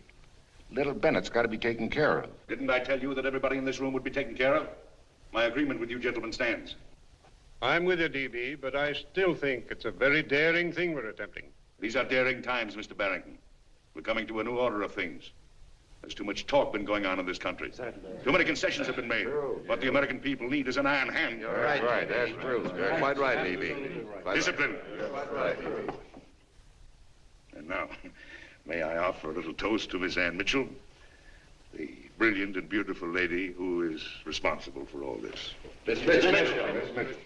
Mr. Norton, I'd like to talk to you alone for a minute. Oh, Miss Mitchell has something to say to us. Let's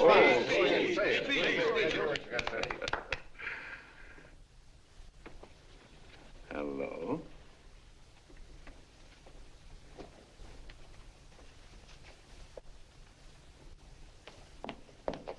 John, I'm so glad to see you. I was terribly worried. Did you write this?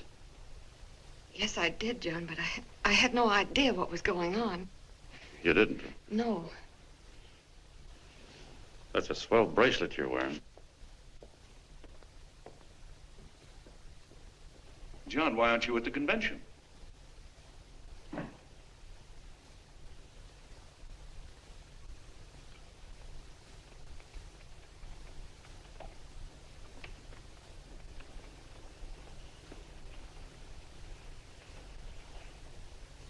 Is there anything wrong?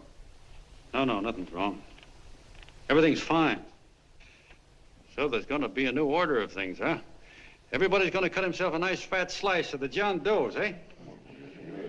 You forgot one detail, Mr. Big Shot. You forgot me, the prize stooge of the world.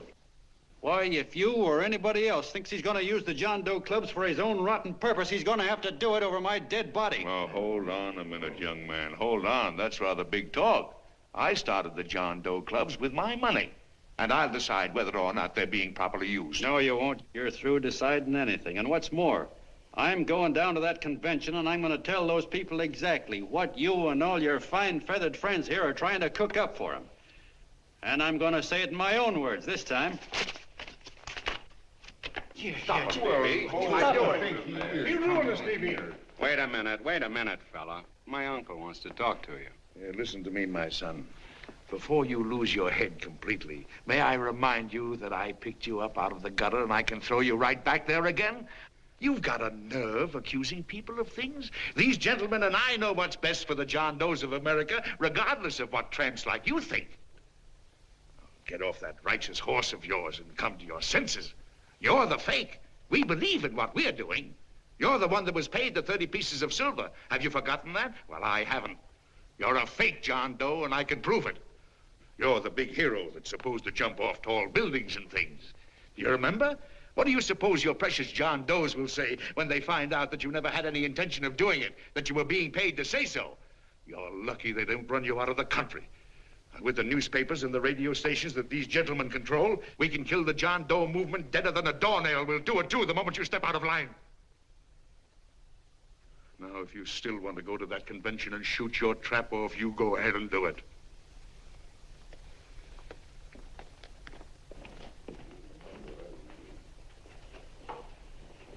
You mean to tell me you'd try to kill the John Doe movement if you can't use it to get what you want? You bet your bottom dollar we would.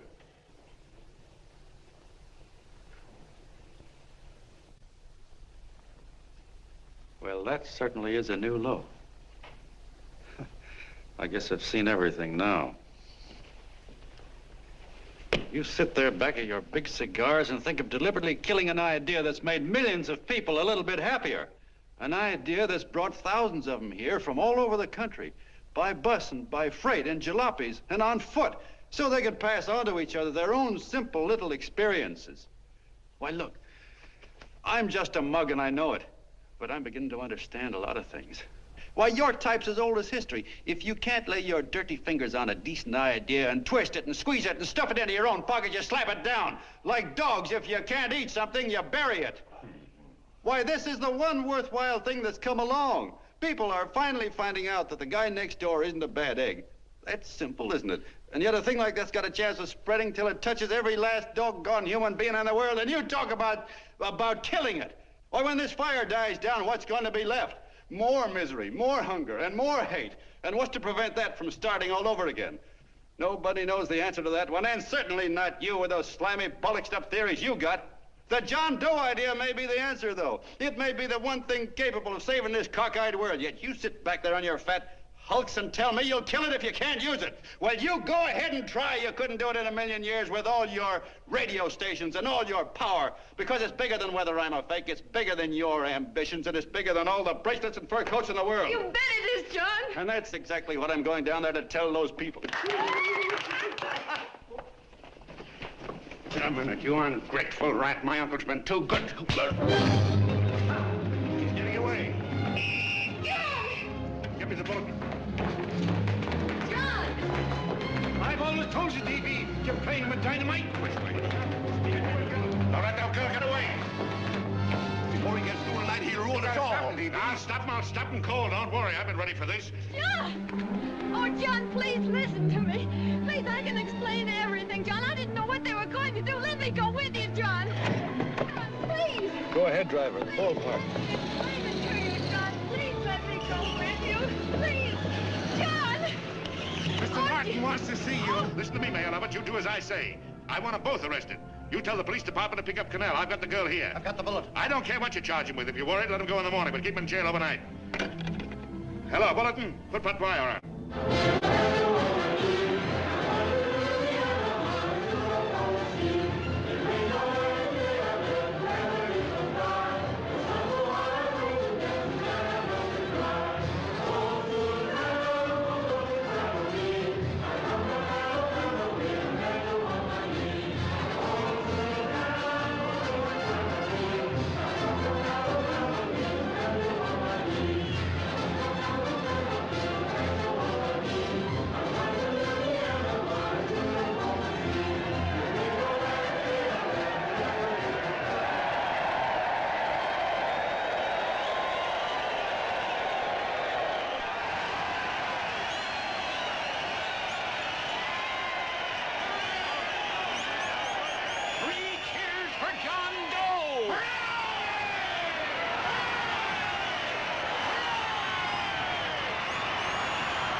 gentlemen. One moment, John. We begin with a short prayer. Quiet, please.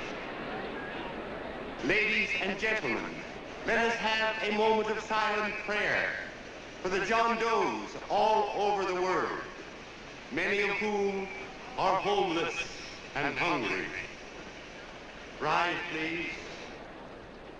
Everybody rise.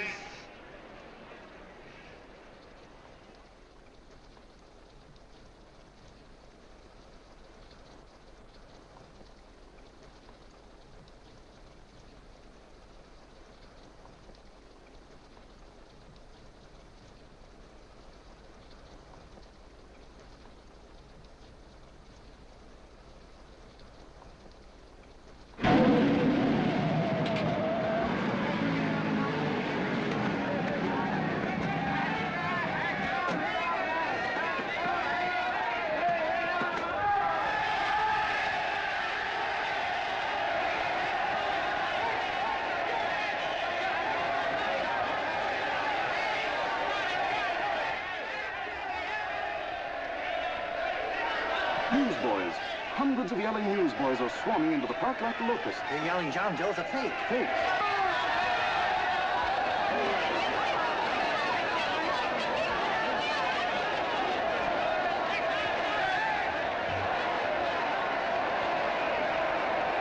Federal investigation urged by Chamber of Commerce. How could he be a fake? It must be some kind of a gag.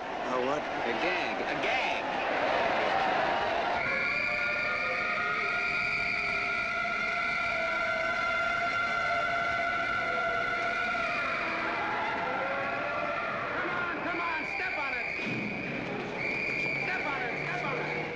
Places now, so let's get going. Wait for the face. Hey, miss, will you autograph my balloon? Sure.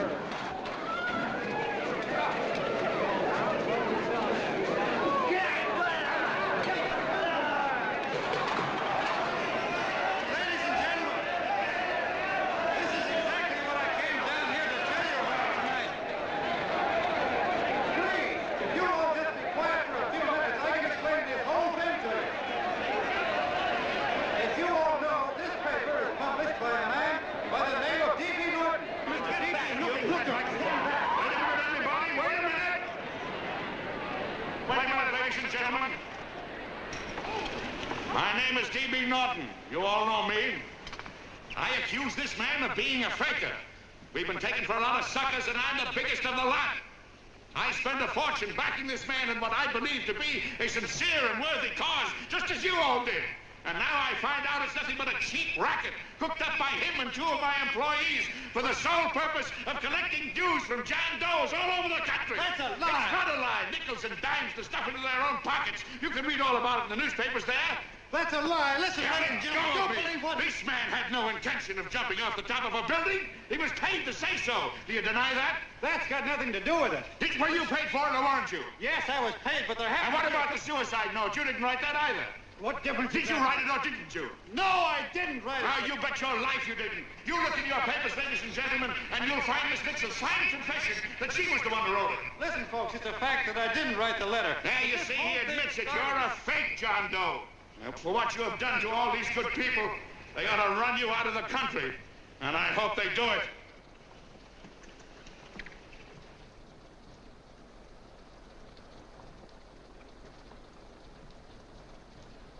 Speak up, John. We believe you. Please, listen, folks. Now that he's through shooting over his face, I've got a couple of things to tell you about. Come on, the rest of you get in here and riot. Break this crowd up. Come on. I'm sorry, folks, but we can't hear him anymore. Something's gone wrong with the loudspeakers. John Doe's a fake. Boo! They can't hear me. Boo! This thing's not working. Ladies and gentlemen.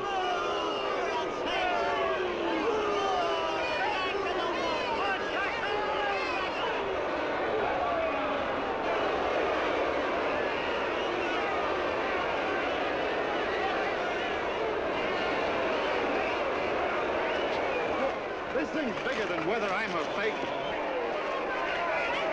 Look, Kirk, you believe me, don't you? Sure, I believe you.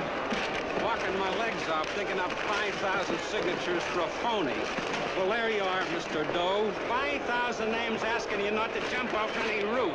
It makes no difference, Bert. The idea's still good. We don't have to give up our club. Yeah, well, you can have it. They're starting to throw things. Somebody's going to get hurt. I'm afraid it'll be John Doe. Listen to that mob. I've got to go to him. All right, lady. Can't let you out. Oh, let me go. I want to go to him. Oh, please. Please let me go. They're crucifying him. I can help him. Sorry, sister. We got orders to hold you. Orders from who? Can't you see it's a framer? And oh, mother, they won't let me go. They won't let me go. Listen, folks. You gotta listen to me, everybody. Back to the jungle, you hobo! Just another racket. Stick to your clubs. We've been fed baloney so long, we're getting used to it.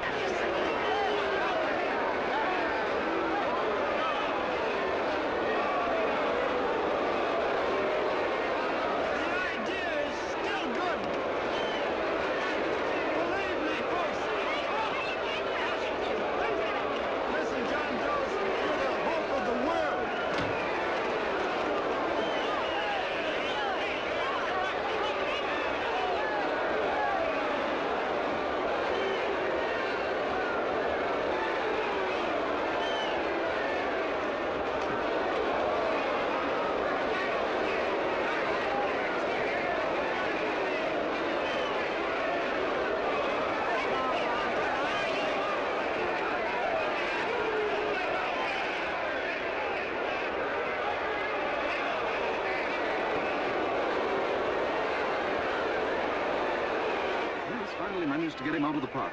But if that boy isn't hurt, it'll be a miracle. Ladies and gentlemen, this certainly looks like the end of the John Doe movement. Well, boys, you can chalk up another one to the Pontius Pilates.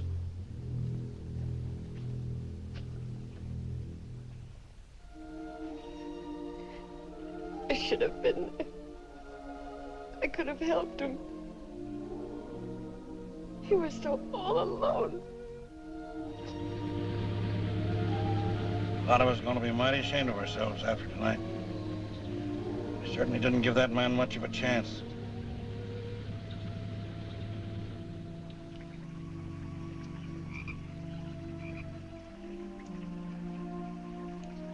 Have some more coffee, Long John? No thanks, Carl.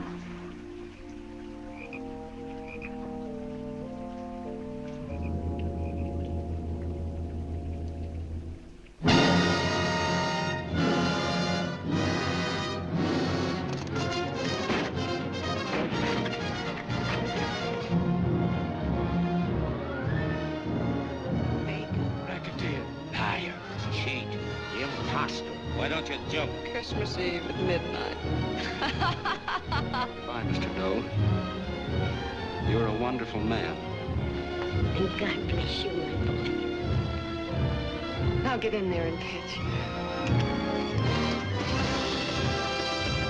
You're a fake John Doe, and I can prove it.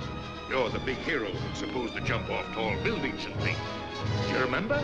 What do you suppose your precious John Does will say when they find out that you never had any intention of doing it, that you were being paid to say so? Christmas Eve at midnight.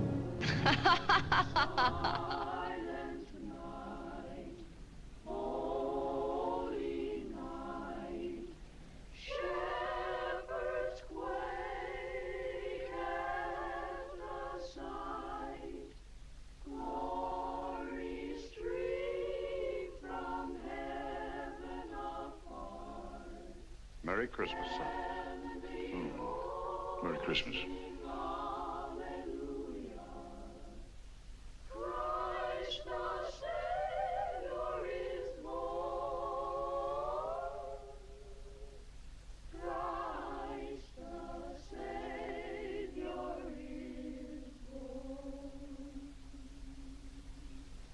Thank you, sir.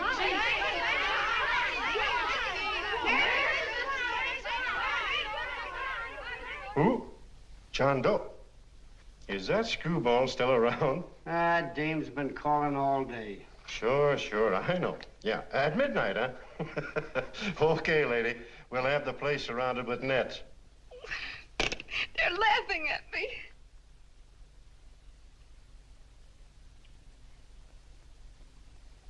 You're a sick girl, Anne. You better take it easy. Whom are you calling now? You called that number not 10 minutes ago. Hello, Mr. Cannell. Have you seen him yet? Have you... Now listen, Ann, he can't possibly get in without our seeing him. I'm watching the side door and the colonel's out front, so stop worrying. Oh. Thank you.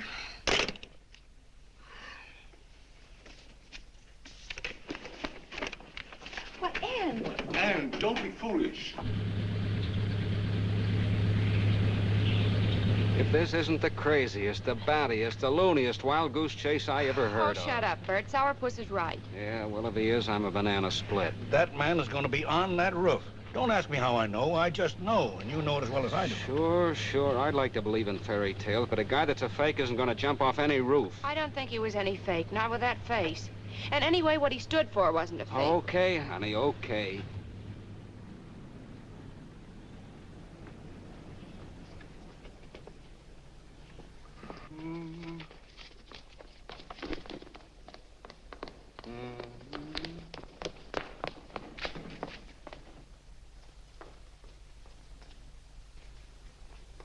Elevators ain't running. Colonel, You shouldn't have got out of bed, miss. has he been here? No. Have you seen him? I ain't seen him for a week. Where's Cannell? He's watching the other door. Oh, gee, you're swell. Oh.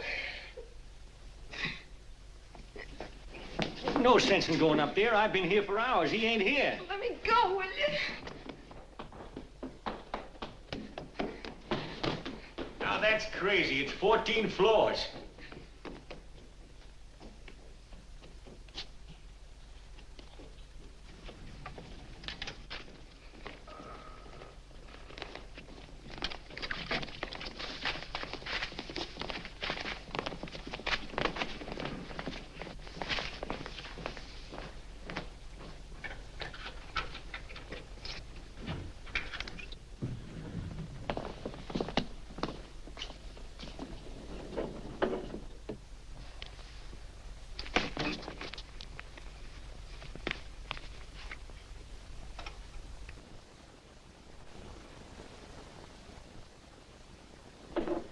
As far as the elevator goes, we gotta walk up to the tower.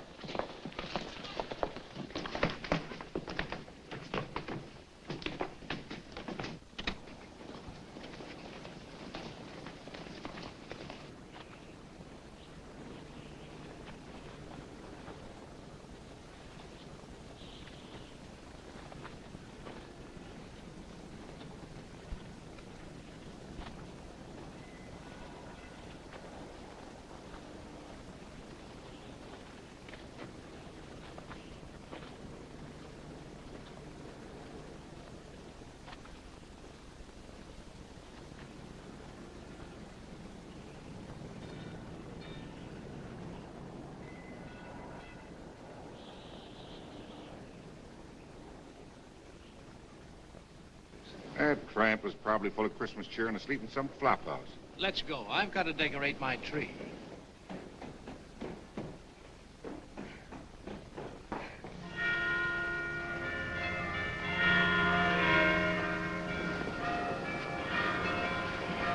Well, I give up. I don't know what gave us the idea that we need attempt anything like this. I guess you're right. I'm afraid the joke's on us. Let's go. I hope nobody finds out we've been here.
I wouldn't do that if I were you, John.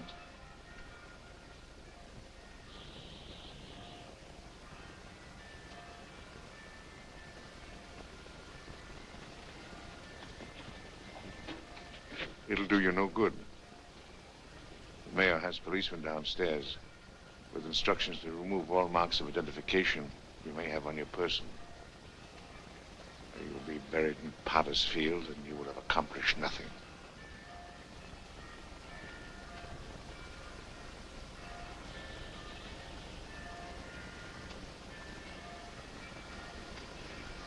I've taken care of that. I've already mailed a copy of this letter to Mr. Cannell. John, why don't you forget this foolishness? Stop right where you are, Mr. Norton, if you don't want to go overboard with me.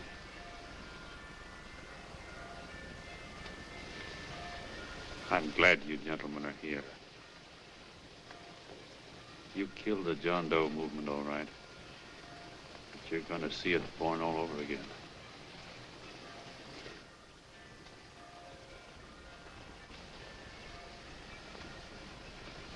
Now take a good look, Mr. Norton.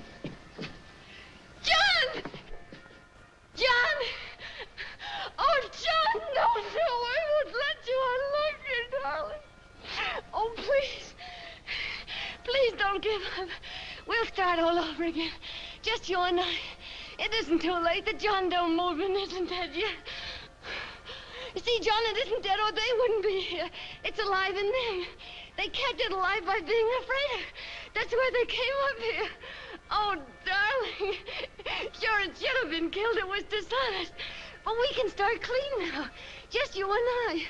It'll grow, John, and it'll grow big because it'll be honest this time. Oh, John, if it's worth dying for, it's worth living for. Oh, please, John. Oh. Oh, please. Please, God, help me. John, look at me. You want to be honest, don't you? Well, you don't have to die to keep the John Doe idea alive. Someone already died for that once. The first John Doe. And he's kept that idea alive for nearly 2,000 years. It was he who kept it alive in them. And he'll go on keeping it alive forever and always. For every John Doe movement these men kill, a new one will be born. That's why those bells are ringing, John. They're calling to us. Not to give up, but to keep on fighting, to keep on pitching. Oh, don't you see, darling? This is no time to give up. You and I, John, we... Oh, no. No, John. If you die, I want to die, too. Oh, I love you. Oh, John.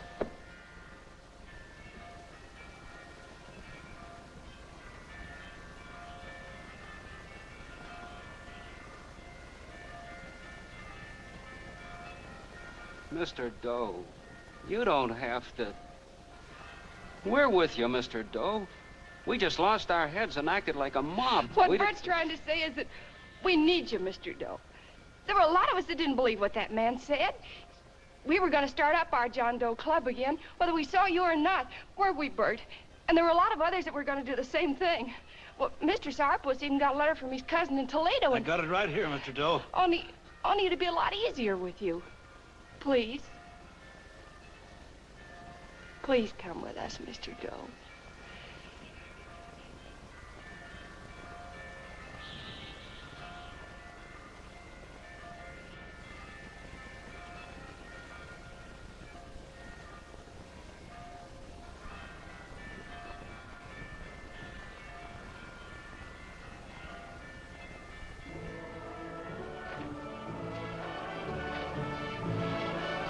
Long John. Mr. Doe. Here, we'll help you with it. She'll be all right. Mr. Doe, take her right down to the car. And right up some look. We got a car right down to where it is. Lay on, Norton, the people. Try and lick that.